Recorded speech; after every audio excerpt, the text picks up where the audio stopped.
Günaydın. Portekiz'e gidiyoruz. Portekiz yolcusu kalmasın. Neden Portekiz? Çünkü millerle gidilebilecek en uzak nokta orasıydı. Bedava gidiyoruz. Yani biriktirdiğimiz millerle gidişi karşıladık. Avrupa'nın en uç noktası olduğu için dedik ki bu millerle nereye en fiyat performans olarak gidebiliriz? Portekiz'i seçtik. Şimdi biliyorsunuz İstanbul Havaalanı'nda uygun fiyatlı otopark alternatifi yok. Sabiha Gökçen'de çevredeki otoparklara koyuyorsunuz. Belki servislerle gidiyorsunuz, daha uygun oluyor ama burada da en azından nispeten daha uygun bir alternatif anlatmak istiyorum. Normalde ne yapıyoruz? Otopark girişinden giriyoruz. Ancak otopark girişinden değil, gelen yolcu kısmından devam ederseniz, girdiğinizde bu orta şeritte kalırsanız ileride tekrar burayı dolaştıktan sonra açık otopark var. Açık otopark, yani şu katlı otoparkın önünde metro durağının oraya gitmiş oluyorsunuz. Bir miktar daha uygun fiyatlı bir alternatif olmuş oluyor. Şurada da zaten görüyorsunuz açık otopark 600 metre ileride diyor. Sağ şeritte kalırsanız tekrar havaalanının dışına çıkarsınız. Sol şeritte kalmanız lazım.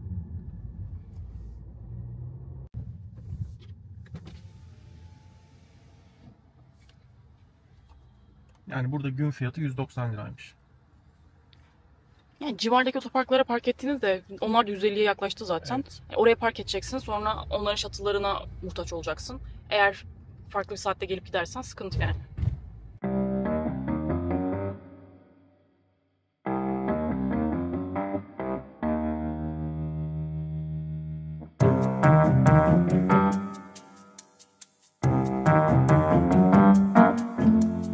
Beş saatlik bir yolculuğun yarısını geride bıraktık. 2 saatimiz daha var. Zeynep biraz ağlama molası verdi. Soul diye bir animasyon izledi. Onun görüntülerini de bu yan tarafa koyarım. Hostesler peçete yetiştirmeye çalıştı. Ama iyiyiz.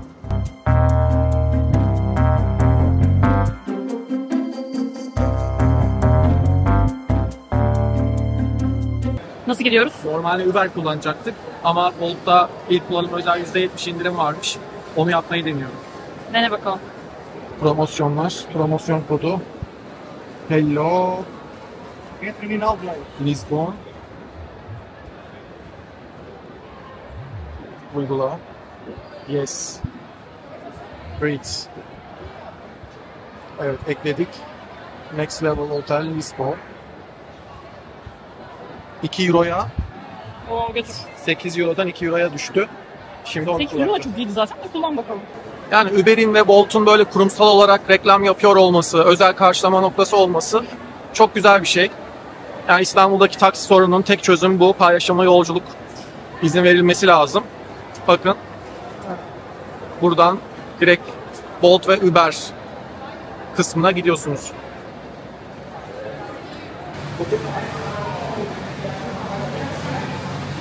Burada herkes sıra bekliyor.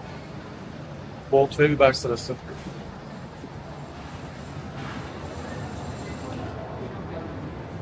Evet, geliyor. William, Peugeot 3008 siyah. 5 dakika içerisinde gelecek, bizi alacak. Gördüğünüz gibi buradaki herkes Uber veya Bolt bekliyor. Burası da bekleme alanı.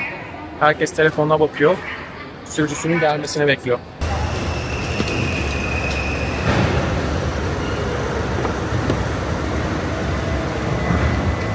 Bakın yolumuz 25 dakika. Normal fiyatı zaten 8 euroydu. Biz indirim uygulayıp 3 euroya gidiyoruz. Toplu taşımayla gitseydik bile kişi başı 3 euro desen 6 euro zaten toplu taşıma verecektik. Ulaşım burada çok uygun. Genel olarak zaten Lisbon uygun fiyatlı olduğu söyleniyor. Yani 25 dakikalık bir mesafeyi indirim uygulamasaydık bile 250 liraya falan gidecektik. Yani İstanbul gerçekten dünya ile yarışan fiyatta bir şehirde yaşıyoruz. Şimdi biz havaalanında Sinem Kobal ve Kenan İmirzalıoğlu'nu gördük. Onlarla fotoğraf çektirip çektirmeme konusunda çok kararsız kaldık. İşte Ya gözlüklerini takıp oturmuşlar, bagaj bekliyorlardı. Yani hani birisi onları tanıyıp da fotoğraf çektirmek isteyince mutlu oluyorlar mı? Yoksa artık hani sonuçta kaç senedir ünlüler ve bunu sürekli yaşıyorlar. Artık bıktılar, huzurlu bir şekilde oturmak mı istiyorlar? Ben emin olamıyorum. Ve ben rahatsızlık vermeyi, insanların yerine koyuyorum. Kendimi rahatsızlık vermek istemiyorum. O yüzden bu sefer rahatsızlık vermeme şeyini seçtik. belki mutlu olacaktı. Sonuçta Lizbon'da İstanbul gibi değil yani. İstanbul'da bir kafede oturduğu gibi değil. Zaten belki 3 kişi fotoğraf çektirecekti toplam. Neyse ya, sonuç olarak çok düşündük ama çektirmedik. Ama genel olarak Lizbon Havaalanı şimdiye kadar en rahat, böyle 5 dakikada kılçıksız çıktığımız, polisinden genel organizasyonla, Uber ve Bolt için ayrı yer ayrılmasından, ulaşımın bu kadar kolay olmasına, şimdiye kadar gittiğimiz yerler arasında en rahat havaalanı olduğunu söyleyebilirim.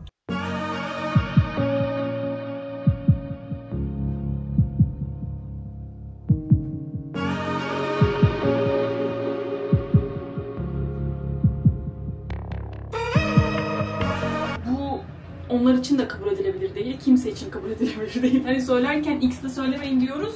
Hani yazarken insanlar yazıyor da söylerken söylemiyor normalde.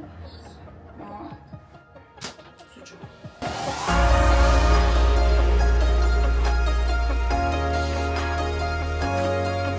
Aşağı sahile yaklaşık 20 dakika bir yürüme mesafesi.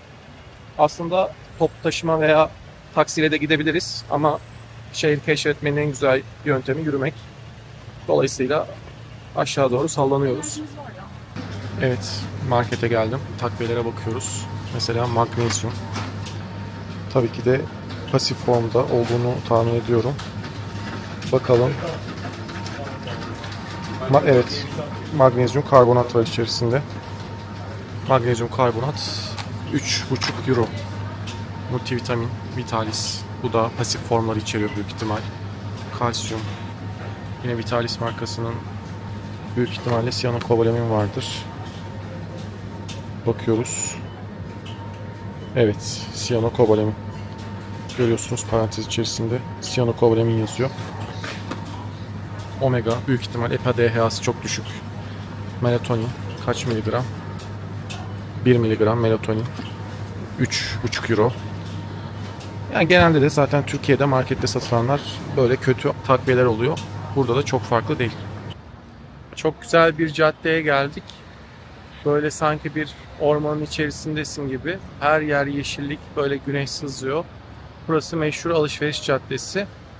Aşağıya doğru böyle devam ediyor. Buradan da yukarıya doğru görebiliyorsunuz. Burada meşhur markaların hepsi bu cadde üzerinde bulunuyor. İki tane caddenin ortasında kanal bulunuyor. Ve iki sırada meşhur markaların olduğu bir cadde. Ama beni en çok bu derin gölge olması çok cezbetti. Evet, yani bu kadar sıcak bir şehirde İstanbul'da biz bu yüzden gezemiyoruz. Bir yerden bir yere, bir gölge alandan diğer gölgeye gidene kadar 2 kilometre geçiyor neredeyse. Ama burada yazın bile yani yürürsün, turist burada dinlenebilir. Bir sürü bank var. Çok önemli bence.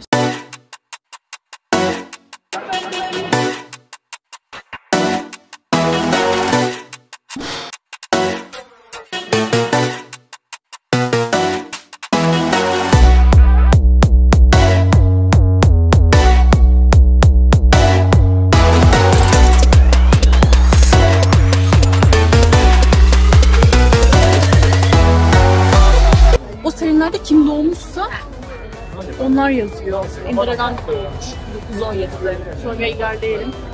Bak 24'te Marlon Brando doğmuş. Taylor Swift'in popüler albümlerinden bir tanesi 1989. Şimdi burada o yıllarda doğan ünlülerin adı yazdığı için 89'da kesin Taylor yazıyordu demiştim. Ama maalesef yazmamışlar Taylor Swift'i. Daniel Radcliffe var. Ki hemen 88'de Rihanna ile Adele yazıyor ama 89'da Taylor yazmayı ödememişler. O yazsaydı alacaktı.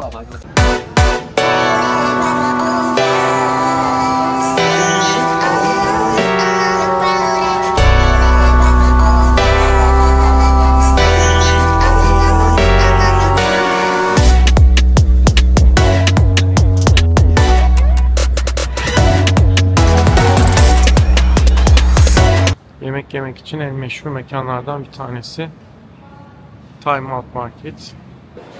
Burada birçok mekan var. Alıp ortada yeniyor diye tahmin ediyorum. Şu an Time Out Market'tayız ve burası aslında çok eski bir tarihçesi yok. 2014'te açılmış. Time Out diye bir dergi var. O derginin adına kurulmuş aslında burası. Ve amaç gastronomi merkezi haline getirmek. Burada hem tabii yani lokal halk da var, aynı zamanda turistler de var. Turistler için tabii ki uğrak bir nokta. 36 tane restoran ve kiosk varmış. Burada hem dünya mutfağı var hem Portekiz mutfağı var. Portekiz mutfağında tabii ki daha çok deniz ürünleri var. Yine onlarda kendi etli sandviçleri var. Onların kendi lokal tatlıları, yerel tatlıları var. Onun dışında da dünya mutfağında hamburger, sushi. Onun dışında yine donut gibi daha Amerikan tarzı yiyecekler de var. Ve içecekler mevcut. Bayağı işte alkollü, alkolsüz, işte limonatalar, biralar. Bir sürü onun içinde alternatif yerler var. İnsanlar böyle alacaklarını alıp orta alanda oturarak yiyorlar. Evet, Time Out Market'te karnımızı doyurduk. Şimdi gün batımı manzarasına doğru gidiyoruz. 8-9 dakika bir yürüme mesafesi. Lizbon'da birçok gün batım manzarası izleyebileceğiniz yer var. Bu onlardan bir tanesi. Göreceğiz bakalım gitmeye değer mi?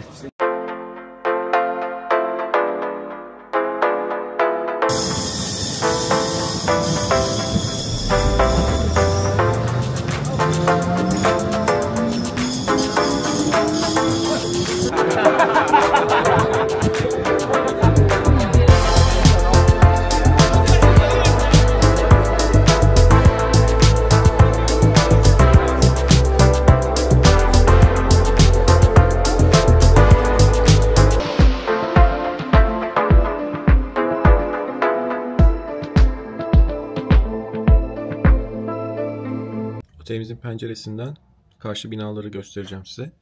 Bu gibi böyle çinili binalar burada çok yaygın.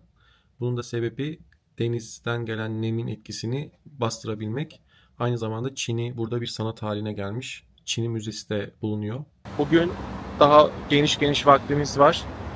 Planımız sabah önce Belem Kulesi'ne gidip sonra etraftaki nata yapan yerleri görüp sonrasında güne devam edeceğiz.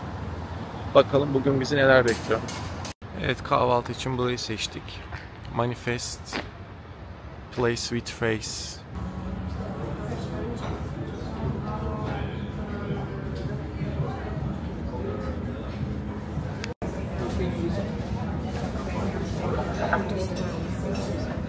O dün size çektiğim kapının iç tarafındaki çarşıda bu şekilde. Çarşının sonu kapıya açılıyor. Burada tanıdık bir yer de var. Espresso Lab Türk firması burada şube açmış. Bir Türk kahvesi arası vereceğiz. Burada böyle bir sürü natacılar var. Biz Belem'e sakladık nata hakkımızı. Belem'de bu natayı ilk yapan yer var. Orada yiyeceğiz. Evet, karşıda da meşhur asansörü görüyorsunuz. Ama önü her daim sıra var. Dolayısıyla binmek biraz zor.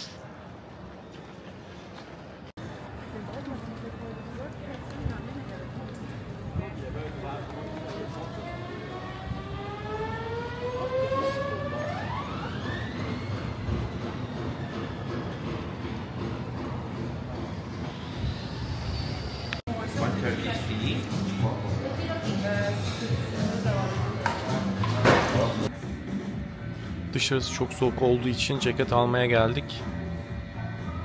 Bir bilgi daha, 50 euro üzerinde alışveriş yaparsanız tax free vergi iadesi alabiliyorsunuz. Araştırdığımıza göre %20'nin üzerinde bir oran var. Net sonucu fişi aldıktan sonra size tekrar söyleyeceğim. Evet, normalde burada vergi oranı %23. Bakın 79 euroluk bir alışverişte 14 euro vergi ödedik normalde. Tax free formu aldığımızda diyor ki 10 euro geri vergi iadesi alabiliyorsunuz.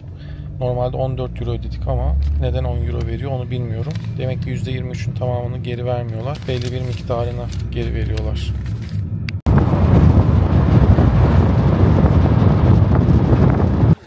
Evet, Belem Kulesi'ndeyiz. Burası şehrin diğer tarafında, yani dün gittiğimiz ticaret meydanı köprünün öbür tarafında kalıyor. Biz biraz köprünün bu tarafına gelmiş olduk. Burası çok keyifli, yeşillik, böyle park içerisinde bir yer. Ama feci kalabalık. Bakalım Belem Kulesi'nde ne kadar sıra var. Girip giremeyeceğimiz sıraya göre belli olacak. Belem Kulesi'ndeki sıranın uzunluğu. Girip girememek konusunda kararsız kaldık ama yer efsane. Evet, şimdi yapay zeka ile birlikte boşuna rehber tutmanıza gerek yok. Ben ChatGPT Plus abonesiyim. Hiçbir şey yapmanıza gerek yok. Sadece kamerayla tarihi yapının fotoğrafını çekin. Şöyle. Okey, gönder diyeyim. Bunun tarihini anlatır mısın yazalım. Bakalım bize ne yazacak. Bu fotoğrafta Lizbon şehrindeki Belem Kulesi'ni görmektesiniz. Denizcilik tarihinin önemli bir simgesidir. Manuel tarzı mimari örneğidir. 1514-1520 yılları arasında inşa edilmiştir. Portekizli karşıların denize açıldıkları limanın girişini kontrol etmek için yapılmıştır. İşte 16. yüzyıl başında imal edilmiş. Başlangıçta savunma kalesi iken denizden gelen saldırılara karşı sonrasında savunma amaçlı kullanılmıştır. 83 yılında UNESCO tarafından Dünya Mirası olarak ilan edilmiş. Gotik tarzı unsurlarını barındırmaktadır. İşte bu kadar. Boşuna rehber tutmaya gerek yok. ChatGPT artık gezerken de yanımızda. Şimdi Belem Kulesi'nde çok sıra olduğu için girmekten vazgeçtik. İçeriği izledik videolardan. Jeronimos Manastırı'na gidiyoruz. Bu manastır 1500 yılında inşa edilmeye başlamış. İnşası tam 100 yıl sürmüş. 1600 yılında açılmış. Özellikle denizcilerin uğrak noktası. Vasco da Gama Hindistan'ı keşfetmeye gitmeden önce burada dua ederek yola çıktığı için meşhur bir manastır. Aynı zamanda keşişlerin merkezi, yani keşişler burada yaşıyorlar. Evet, ailesinde mezarları varmış. Aynen. Burada manastırda yumurtaların beyazları kullanıldığı için, neden bilmiyorum. Kıyafetler üzerinde kullanıyorlar. Beyazlatmak için falan, artmak için. Sarılar arta kalıyormuş. Arta kalan bu sarıları nasıl değerlendirebiliriz diye pasta nata, işte o tatlıyı uydurmuşlar. İlk öyle bulunmuş yani.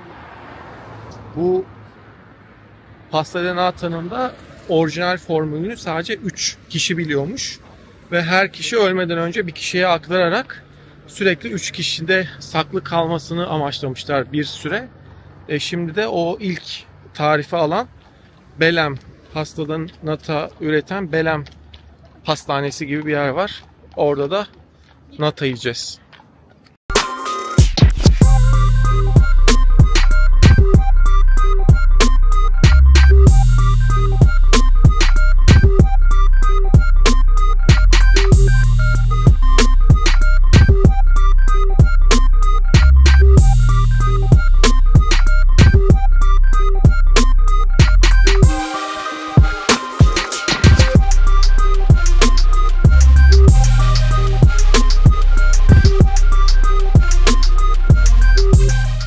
Meşhur natacıya geldik.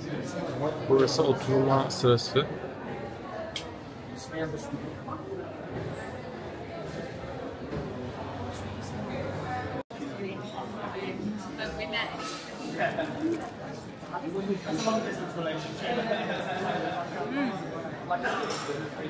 Nasıl, ne farkı var?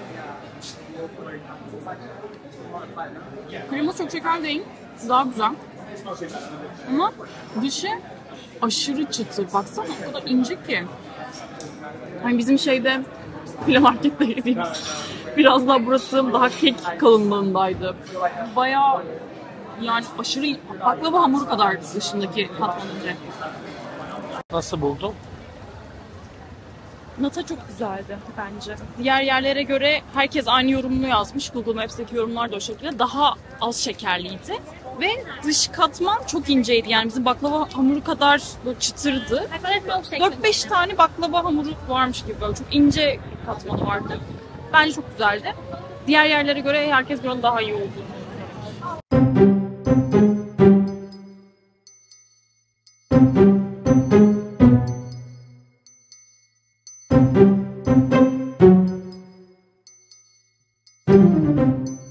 Ve şimdi Denizcilik Kulesi'ne çıkıyoruz.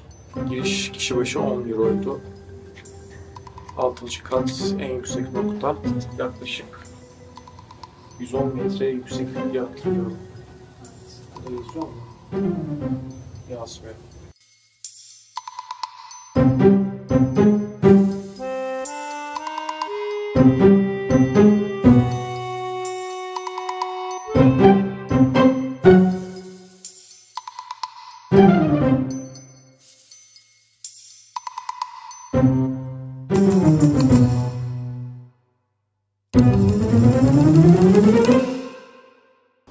Evet, şu an Kaşifer Anıtı'nın en üstündeyiz. Yaklaşık 110 metre yüksekliğe sahip. Kişi başı 10 euro verdik. Bence değer. Çünkü çok güzel bir manzaraya sahip. Ve aynı zamanda Belen bölgesindeki birçok yapıyı yukarıdan görebiliyorsunuz. Mesela karşıda sabah gittiğimiz Belen Kulesi var. Burası çok sıra olduğu için girmemiştik. Kişi başı 14 euro giriş ücreti var. Zaten çok daha küçük buraya göre. Ve o 2 katta kare şeklinde bir alan. Orada pencereler önünde genelde fotoğraf çektiriyorlar. En üstünde de yine bunun gibi manzara izleme alanı var. Burada daha yüksekten aynı manzarayı görüyoruz. Şöyle döndüğümüzde yine biraz önce gittiğimiz manastır ve önündeki parkı görüyorsunuz. Manastırın önündeki sırayı da görüyorsunuz. Bize göre azalmış. Biz şu çimlerin çok daha gerisine kadar sıradaydık. Sırada azalmış manastırda. Manastırı geçtikten sonra da Natacı şu parkın arkasında kalıyor. Şu binaların altında. Onun önünde de büyük bir park var. Evet, burada da 25 Nisan Köprüsü şehrin iki tarafını birbirine bağlıyor.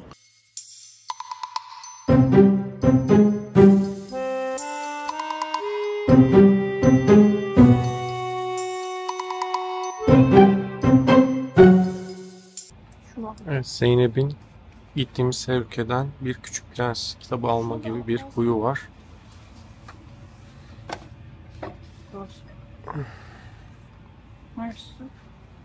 Onun için kitapçıya geldik. Burası da sağlık köşesi. Ülkemizdeki reyona çok benziyor. Büyük ihtimalle anlamasam da işte Food Pharmacy, 1 dakikada egzersiz, şu büyük ihtimal beyinle ilgili bir kitap. Cure Natural, doğal tedavi yöntemleri. Şurada bir doktorun kitabı.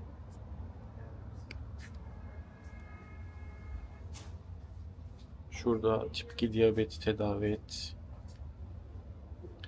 Bu arada burada kanabis yasal. Kanabisin medikal kullanımı ile ilgili bir kitap var ve çok satanlar arasında bulunuyor. El Corte Inglés diye bir AVM var.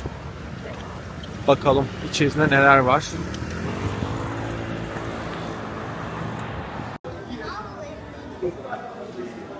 Yani burası bir AVM mantığı değil, bizim biraz Boyner'e benziyor.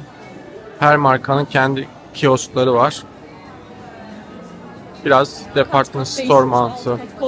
Yukarıdaki var. Elektronikler var.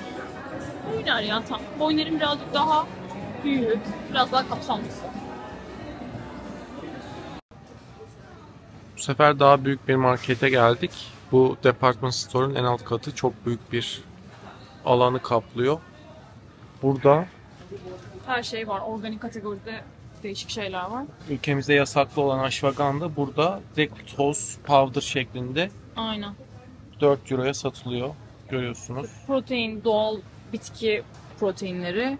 Sonra makalar var. İşte hem var. Yine maka var. Baobab C vitamini için doğal bir bitki. Yine Bak burada orada da ashwagandha var. başka bir ashwagandha. Ashwagandha yanında bir şey daha saygıyor. Guarana. Bak. Kurkumin. Zerdeçal, reishi mantarı. Chlorella powder. Spirulina var. Karnıyarık otu tohumu. Spirulina. Evet, yeni bir güne başlıyoruz. Bugün Sintra bölgesine geçeceğiz. Trenle 40 dakika mesafede olan bir bölge. Şatolarıyla ünlü yeşillikler arasında bir yer. Şimdi kahvaltı yapmaya gidiyoruz. Sonrasında trenle Sintra'ya geçeceğiz. Zenit diye bir hipster brunch mekanıymış. Hem burada şubesi var hem Porto'da şubesi var. Oraya gidiyoruz.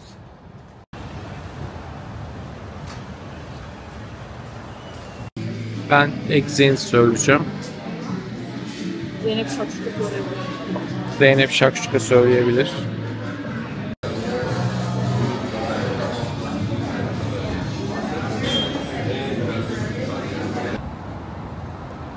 Evet, Sintra'ya gitmek için Rossio Garı'na geldik.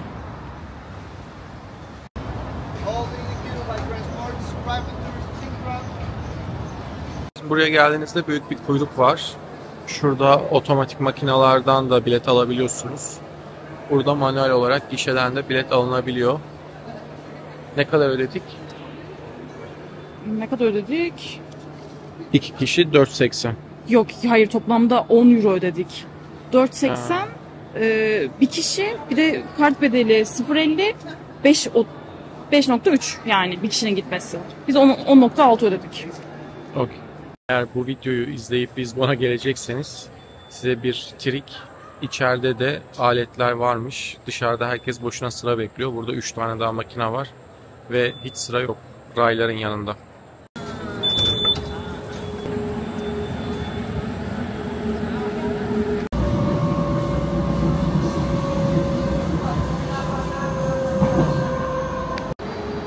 Evet, Sintra'ya geldik. Yine bir Bolt çağırarak ilk Quinta Palas'a gideceğiz. 5 euroya yukarı bir şatoya geçeceğiz. Sintra tren garından aşağıya doğru yürüdük. Aşağı kavşaktan çağırdık. İlginç bir şekilde fiyat daha uygun oldu.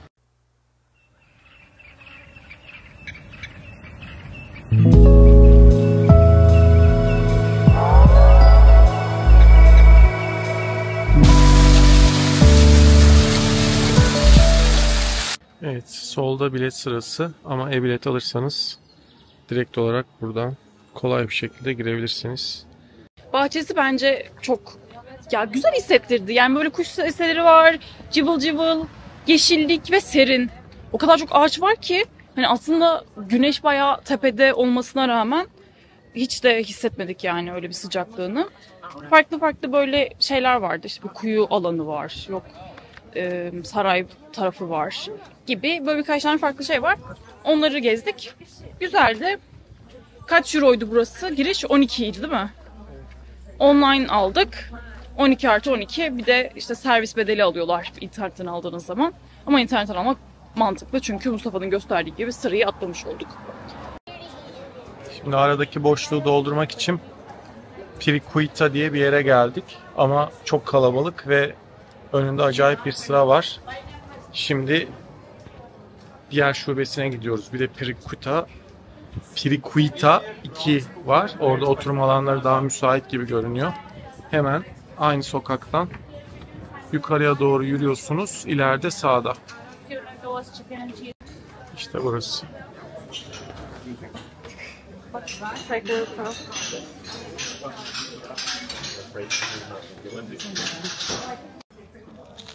Evet.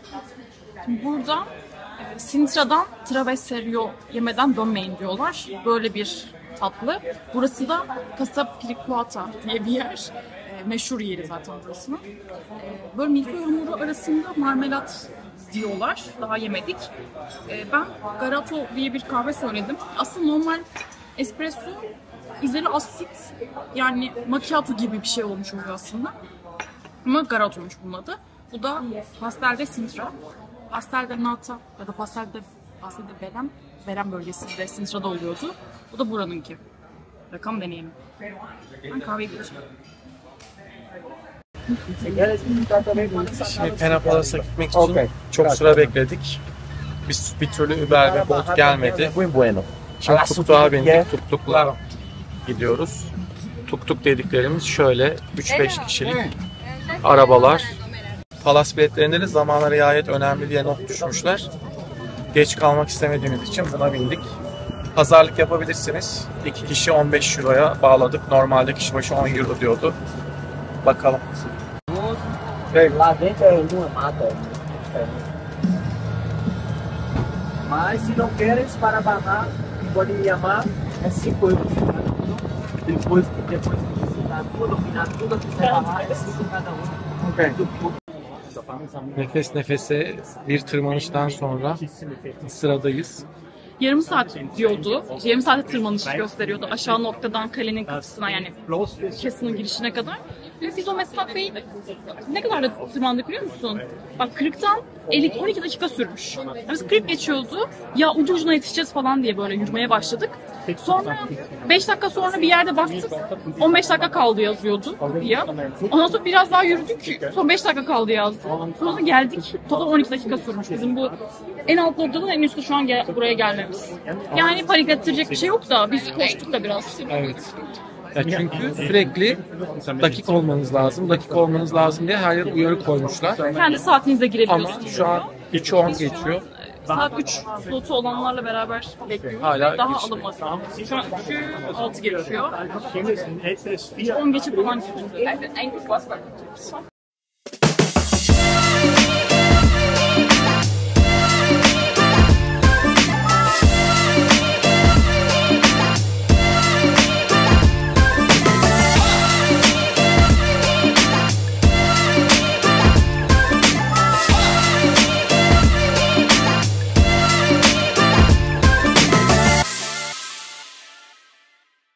Evet, Lizbon'daki 4. günümüze başlıyoruz. Bir cumartesi sabahı kahvaltıya geldik. Bolt kullanarak otelden buraya geldik. Alfama bölgesindeyiz. Burası daha böyle kafeleriyle ünlü bir mekan. Şurada Deer Breakfast diye bir mekan var. Buraya gelecektik ama önünde acayip sıra var. TikTok'la meşhur olmuş bir mekan. Şimdi başka bir alternatif daha var. Oraya gidiyoruz.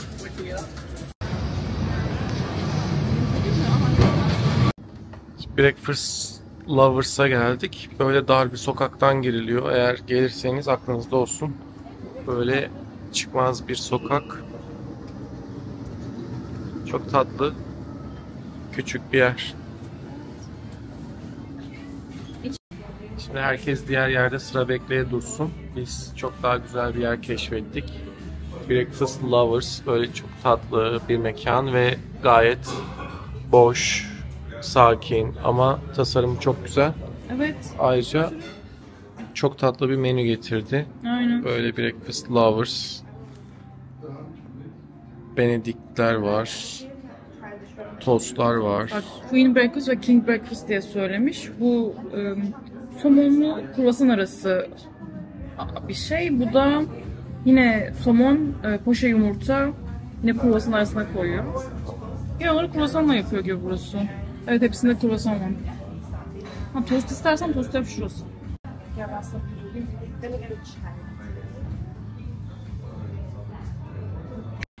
Lisbon Breakfast Tea diye geçiyor.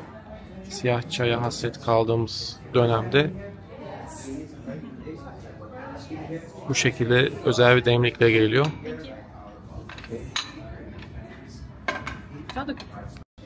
Evet, bu Florentin. Bu neydi? Bu guacamole. Guacamole.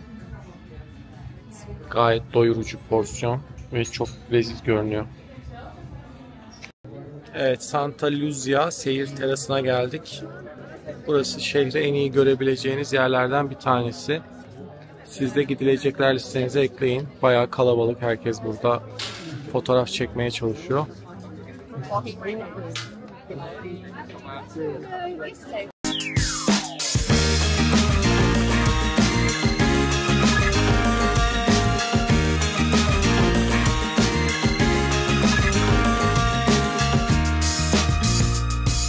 Evet, 25 Nisan Köprüsü'nün altında Elix Factory diye bir yer var. Oraya geldik. Bakalım neler var içeride.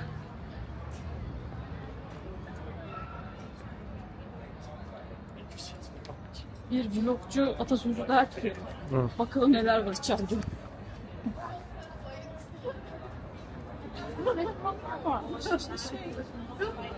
Modern Alp diyordun. Neresinde olduğunu bilmiyorum. Burası bir fabrikadan dönüştürülen bir yer. İstanbul'u bilenler varsa Fişekhane'ye benzettim ben. Böyle yemek yerleri var içerisinde. Ve bütün turistlerin ilgi odağı bir yer haline gelmiş. Böyle eski fabrikalardan renove edilen yerler. Üstüne de köprü bulunuyor.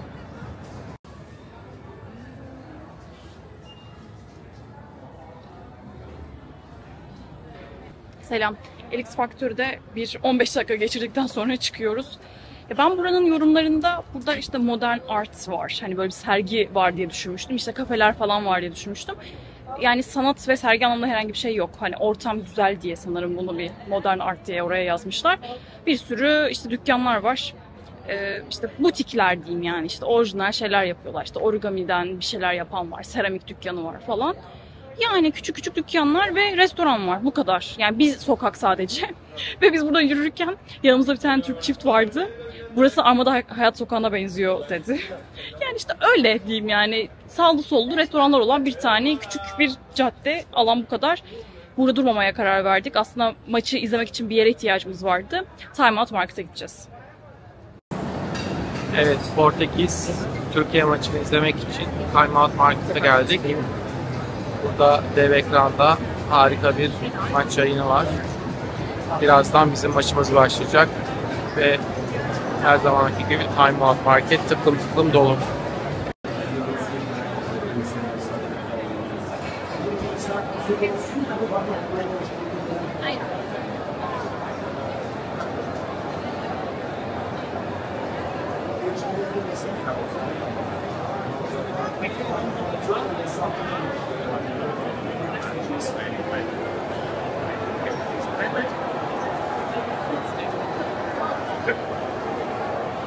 Evet, maç izliyoruz ama durumlar hiç acı değil.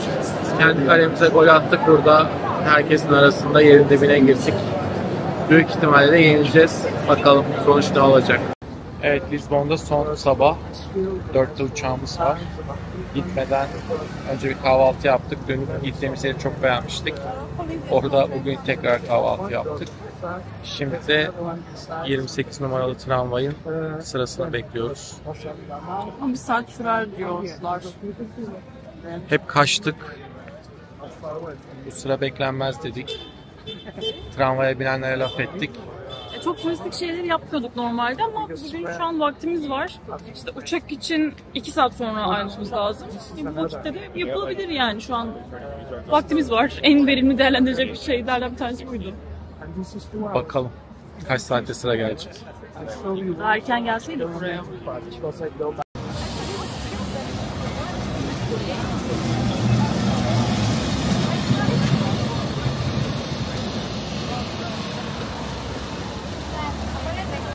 Bir saatlik beklememiz nihayete eriyor gibi görünüyor. Şaka gibi geliyordu yani bir saat beklemeyiz herhalde diyorduk da öyle biri daha geldi 10 dakika daha geçti diye bir saat olmuş. Sıradakine bineceğiz gibi duruyor. 20 kişi alıyor her bir tramvay ve 10 dakikada bir kalkıyor. Biz yaklaşık 6 tane 7 tane falan geçti herhalde. Evet. Çok şükür biniyoruz sonunda. 1 saat 15 dakikayı geride bıraktık.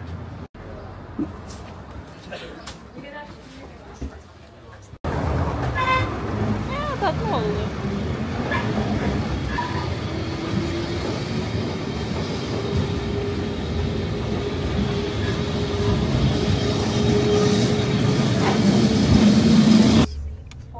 İyisiyle kötüsüyle Kötüsü olmadı ya. 5 günlük bir Lizbon tatilinin sonuna geldik. Biz Lizbon'u çok sevdik. Ben bir daha geleceğim zamanı bekliyorum. Yani tekrar geleceğim şeylerden bir tanesi. Ama geleceğimi söylemediğim, düşünmediğim şeyler oldu gerçekten. Lizbon çok tatlı. Hafta sonu çıkılıp gelinir, gezilir, tekrar dönülür. Artıları ne senin için? Ulaşım bence çok rahat. Hava iyi. Yani hani bu kadar sıcak döneminde denk gelmezseniz daha da iyi olur. Onun dışında ya gezilip görülecek yerler yakın. Yürüyerek de bir yerlere ulaşabiliyorsunuz. Yemekler iyi. Yani her alternatif var. Ve hani kendi lokal yemekleri de hani bizim damak tadımıza uygun bence. Kahvaltıda yumurta yiyebiliyorsunuz. Mesela İtalya'da bu çok zor. Yumurtayı bulmak. O da önemli. Onun dışında fiyatlar uygun bence yemek anlamında. Otelde eğer erken rezervasyon yaparsanız uygun. Çünkü biz biraz geçe bıraktığımız için daha merkezi yerdeki oteller pahalı olmuştu. Ona rağmen yine de iyi bir yerde bulduk yani. Daha ucuza da kalınırdı. Onun dışında daha zaten ne olsun, denizi var, köprüsü var, alan çok geniş, yapılacak çok fazla şey var, etkinlik. Biz müzelere gitmedik, sonra karşıya geçmedik Almada Adası'na. yapılacak daha çok şey var yani daha. Yani burada 10-15 gün kalsanız da yapacak şey bulunur. Evet, Bolt ve Uber olması Çok iyi. en büyük artılarından bir tanesi. Her yere 3 euroya, 4 euroya ulaşabiliyorsunuz. Hatta videonun başına söylediğim gibi Hello Lisbon kodu var. İlk kullanıma özel 10 euro indirim yapıyor. Havaalanından gelirken ben kullanmıştım. Giderken de eşinize hesap açıp onun ilk kullanımında da aynı kodu kullanabilirsiniz. Yine havaalanına 10 euro daha ucuza gidebilirsiniz. Yani 4-5 euroya havaalanından gelip havaalanına gidebiliyorsunuz. Çok konforlu bir şekilde. Bu da büyük artılardan bir tanesi. Şimdi havaalanında vergi iadesiyle ilgili kısımları da sizlere anlatacağız.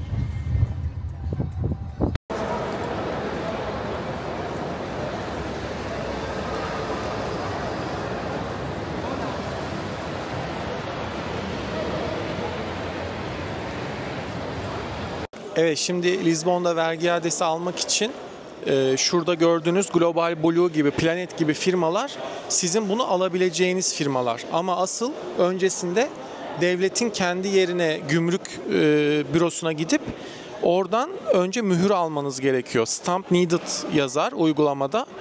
Önce burada mühür vurdurup onaylatıp, çünkü bunlar bazı büyük malzemeleri kontrol etmek istiyorlar. Gerçekten ülkeden çıkıyor mu çıkmıyor mu diye. Onları kontrol etmiyorlarsa da sadece mühür vuruyor. Mühür vurduktan sonra siz artık parayı alabilirsiniz anlamına geliyor. Onun için de aslında buralarda çok sıra beklemeye gerek yok. İster Global Blue'nun buradaki deskinden de kioskundan da ödemenizi alabiliyorsunuz. Nakit almak isterseniz kesinti yapar ama direkt kredi kartına da alabiliyorsunuz. Hiç bunlara da gerek yok aslında. Global Blue'nun kendi cep telefonu uygulamasını yüklerseniz de oradan da zaten bütün işlemleri yapabiliyorsunuz. Ben zaten otomatik yapmıştım. Global Blue'yu kullanıyorsanız zaten otomatik pasaport numarasından oraya düşüyor. Yani sizin ekstra bir şey yapmanıza gerek yok. Başka ülkelerde kullandığım için benim otomatik düştü. Sadece burada mühür vurdurduğunuz an zaten bütün ödemeler hesabınıza yatmış oluyor. Eğer bagaja valiz veriyorsanız onun vergi onayını güvenlikten önce yapıyorsunuz ama kabin bagajında taşıyorsanız güvenlikten sonra yapmanız gerekiyor. O da aklınızda olsun. Evet, bu kural her yerde aynı değil. Mesela Kore'ye gittiğimizde hepsi güvenlikten önceydi. Burada böyle bir ayrım yapmışlar.